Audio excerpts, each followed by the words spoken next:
आज सुनिए हैदराबाद की प्रसिद्ध endocrine surgeon doctor Sangeeta Jha ji की लिखी हुई कहानी वैभव कुंज।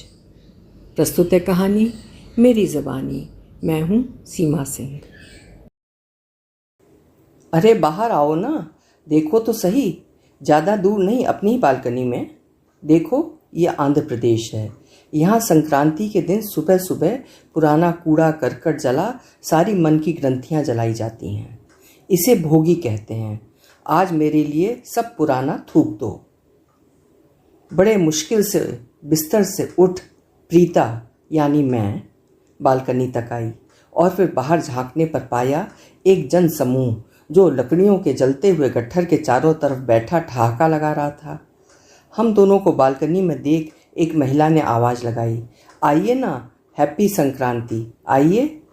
मैंने भी उन्हें बधाई दी। मन ने कहा, 60 साल का आदमी अगर अकेला बैठे तो 60 का ही लगता है, अगर 2 60 साल के हों साथ तो 30 के लगते हैं, और अगर कई एक साथ हों तो कॉलेज गोइंग स्टूडेंट की तरह लगते हैं। यहाँ भी ठहाके और गरम गरम कॉफ़ी के साथ सब टीनेजर ही लग रहे थे। मन की सारी ग्रंथियों को बाहर निकाल मैं बाहर उनके साथ आकर बैठ गई। बड़े दिनों के बाद ठहाके मारकर हंसी। लगा जैसे अभी अभी 16 वर्ष पूरे किए हों। यहाँ मेरी पहचान सिर्फ प्रीता थी, न आगे न पीछे। सिवाय नाम के किसी ने कुछ नहीं पूछा। जैसा नाम वैभव कुंज, वैसी ही प्रवृत्ति थी इस अपार्टमेंट की। वैभव यानी दिल का सुकून ही वैभव था। काश सारी जिंदगी यहाँ ही बिताई होती। अपनी ज़िंदगी पर जब मैं नज़र डालती हूँ तो पाती हूँ कि ग्रेजुएशन जिस दिन कंप्लीट हुआ उसी दिन ज़बरदस्ती खींच कर बड़ी कर दी गई मैं प्रियमवदा। ये प्रीता वाली पहचान तो खुद को कुछ दिनों पहले ही दी है मैंने। लड़का देखने आया तो पहले फैशन परेड हुई, यानी मैंने चल के दिखाया। ट्रे में सबको चाय दी। फिर प्रिया के गुण बताए गए उन लड़के वालों को। पापा बड़े अच्छे वक्ता थे, सो उन्होंने कहा, हमारी लाडली रसायन शास्त्र में माहिर है। किस चीज़ में कितना सोडियम क्लोराइड डालना है इससे बेहतर शायद ही कोई जानता हो। सोडियम बाइकार्बोनेट डाल केक को फुला देती है, और तो और साइट्रिक एसिड डाल दूध को फाड़ पनीर बना देती है। अर्थशास्त्र तो पूछे ही मत। गैस का दाम बढ़ गया तो सलाद ज़्यादा खिलाती है। चावल को पानी में भिगाकर थोड़ी देर छोड़ देती है कि गलने के लिए कम गैस की ज़रूरत पड़ेगी। मनोविज्ञान तो मानो इसका ही विषय हो। दादा दादी चाचा चाची माँ बाप में कौन रूठा है, कैसे किसे मनाना है, सब जानती है। पापा का व्याख्यान तो शायद चलता रहता यदि अमितेश के मामा ने उन्हें रोका ना होता। मामा ने कहा, बस बस भाई साहब, इतने गुण काफ़ी हैं। बस हमारे भांजे साहब पसंद कर लें और कुछ नहीं चाहिए। मियाँ बीबी राजी तो क्या करेगा काजी। अमितेश मुझे ध्यान से देख रहे थे। उन्हें भी बगल में लेटने वाली रंभा से ज़्यादा इकोनॉमिस्ट, रसायन शास्त्री, मनोवैज्ञानिक बीबी चाहिए थी। अपनी माँ और मामा की ओर देख उन्होंने भी हाँ कर दी। मैं भी मूर्ख, पढ़ी लिखी जरूर थी पर दिमाग से गुड़ गोबर। पापा की बातों को सच करने में लग गई। पाक शास्त्र में ऐसी निपुण कि घर वाले होटल जाना भूल गए। मनोविज्ञान तो मानो ऐसा कि कुंवारे मामा जी को भी अपने घर जाने की जरूरत ही नहीं पड़ी। पहले से ही बहन के घर पर थे और बसे रहे। ऐसी रसायन शास्त्री कि घर के बड़ों में ब्लड प्रेशर और डायबिटीज़ और दिल की बीमारी ने सेंध ही नहीं मारी। सभी खुश और पनपते रहे और मैं घुलती गई। घर पर शुद्ध हल्दी, चाय के मसाले, ऑर्गेनिक सब्जियां जुटाने में ऐसी लगी कि लड़की की ज़िंदगी में रोमांस भी कुछ होता है ऐसा याद ही नहीं रहा। पिता तो अमित के बचपन में ही गुजर गए थे। अमित माँ और मामा जी के बेटे थे, इसलिए उसके आगे कुछ सोच ही नहीं पाते थे। माँ जी ने भी अपने बेटे को बेटे से ज़्यादा एक कंपेनियन की तरह तैयार किया था। दोनों माँ बेटे एक से टीवी सीरियल देखते, साथ में कभी बैडमिंटन खेलते, कभी कैरम तो कभी रमी। मैं तो अपनी प्रशंसा के झंडे गाड़ने में इस तरह मशगूल थी कि कभी समझ ही नहीं पाई कि मैं क्या खो रही हूँ। खेलते खेलते सब चिल्लाते, प्रिया एक कप कड़क चाय, तो कभी गर्मा गर्म पकौड़े।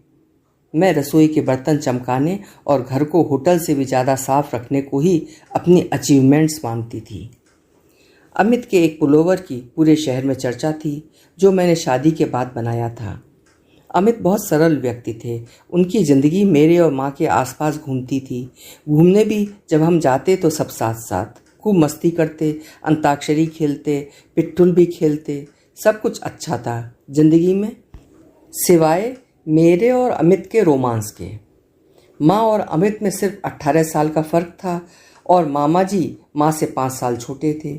माँ के कम उम्र में विधवा हो जाने पर उन्होंने भी शादी नहीं की, जो उन दिनों आम बात थी। मैं उस घर की ज़रूरत थी और मुझे पता ही नहीं लगा कि मेरी और अमित की भी एक दुनिया हो सकती है। जब मैं सजती या कुछ नया पहनती तो तीनों एक साथ चिल्लाते, क्या खूब लगती हो। कभी कभी गाते, बिजली गिराने मैं तो हूँ आई। मुझे तो याद भी नहीं है कि अमित ने मुझे कभी एक स्त्री यानी रंभा की तरह देखा हो। माँ और मामा जी को लगा कि घर में नया मेहमान आना चाहिए। फिर क्या था, बिना किसी रोमांस के एक प्रक्रिया की तरह 2 बच्चे भी हो गए, मिष्टी और लड्डू। नाम भी माँ और मामा जी ने रख लिए और सारा लालन पालन भी बड़े अच्छे से माँ और मामा ने किया। वो क्या पहनेंगे, क्या खाएंगे, कब खाएंगे, सब कुछ उनके आका ही डिसाइड करते। मैं घर के रसायन शास्त्र और अर्थशास्त्र में इस तरह उलझी कि माँ और मैं बहनें ही दिखते थे और अमित हमारा छोटा भाई। बच्चों के आने के बाद 3 बच्चे हो गए और तीनों का ध्यान रखा जाने लगा। बच्चे बड़े स्मार्ट और कुछ जल्दी ही बड़े हो गए। मैं तो ऊपर से नीचे गिरी जब मेरी 13 साल की बिटिया ने मुझसे पूछा, मॉम आप क्या एसेक्सुअल हैं क्या? इतनी अंग्रेजी तो मुझे आती ही थी, पर इस तरह का सवाल और ये शब्द पहली बार किसी ने मुझसे पूछा था। मैंने गुस्से से पूछा, व्हाट डू यू मीन? उसका जवाब, I mean what I said. मैंने फिर धीरे से कहा, ऐसा क्यों पूछा बेटा? उसने जो जवाब दिया उसने तो मेरे पैरों तले जमीन ही खिसका दी। मॉम, बड़ी मॉम मतलब मेरी सास के बारे में बोली वो, का तो समझ सकते हैं, she has lost her partner, but you mom, you never saw you with dad, no personal private time, no love making. मेरे दोस्तों के मम्मी पापा जब घर पर होते हैं तो अपने बेडरूम में होते हैं, स्पेशल कपड़े पहनते हैं और उनका रूम नॉक करके ही बच्चों को जाना पड़ता है। उसका बोलना जारी था, many of my friends have seen their parents kissing each other. एक ने तो उससे भी आगे, no I will not tell you. मैं तो अवाक, पहली बार खुद को इतना कमज़ोर महसूस किया। लगा खुद को महारथी बनाने की दौड़ में असली रथ का तो मजा ही नहीं लिया। हम 4 थे, माँ, मामा जी, अमित और मैं। अमित कभी अकेले मिलते ही नहीं थे। मैंने अब खुद को दूसरी तरह से देखना शुरू कर दिया। घुटने के दर्द का बहाना कर बिस्तर पर लेट गई। सोचा अमित आएंगे, मेरे घुटनों पर जेल लगाएंगे और रसोई घर से पूरी छुट्टी। अमित के घर का पुराना रसोईया आ गया, मेरी सुंदर रसोई का 2 दिनों में ही कचरा कर दिया। पर अब मैं तो दूसरी दुनिया देखना चाहती थी। इससे मुझे अब कोई मतलब नहीं था। मैं अपने कमरे में ही करहाती रही, या ये कहिए करहाने की एक्टिंग करती रही। शाम को जब मैं आधी नींद में ही थी तब लगा कोई मेरे घुटने सहला रहा है और हाथ आगे की ओर भी बढ़ रहे हैं। मुझे एक अलग ही आनंद का अनुभव हो रहा था, जो शायद मुझे 15 साल पहले ले लेना चाहिए था। अमित भी ना, इतनी जल्दी आने की क्या ज़रूरत थी? मैं भी कहे जा रही थी, अमित धीरे धीरे। पता नहीं अचानक एक वहशीपन का झटका लगा और मैंने आंखें खोली तो पाया मामा जी ही अपना हाथ मेरे कपड़ों के अंदर रखे हुए थे। मैं तुरंत खड़ी हो गई और ज़ोर ज़ोर से चिल्लाने लगी। मामा जी को लज्जा भी नहीं आई, ना ही उनकी आंखों में वहशीपन में कोई कमी आई। मेरी आवाज़ सुनकर बेटी दौड़कर मेरे कमरे में आई और मामा जी को मेरे कमरे में देख इस हरकत का मुझे ही जिम्मेदार ठहराने लगी। मॉम, आप इतना गिर जाओगी और बीमारी का ढोंग करोगी। बेचारे दादू तो आपकी चीखें सुनकर आपके कमरे में आए और उन्हीं पर इल्ज़ाम। प्लीज़ घर में किसी को पता चले उसके पहले चुप हो जाओ। मामा जी ने मिष्टी को देख चेहरे के दरिंदे वाले भाव को तुरंत मेमने में परिवर्तित कर लिया और चुपचाप मिष्टी का हाथ पकड़कर बाहर चले गए। मिष्टी की नज़रें मुझे पागल कर रही थीं। मामा जी का मुझे घूरना और उन आँखों का वहशीपना, मानो चोरी भी करेंगे और सीना चोरी भी। वही डाकू थे और जज भी।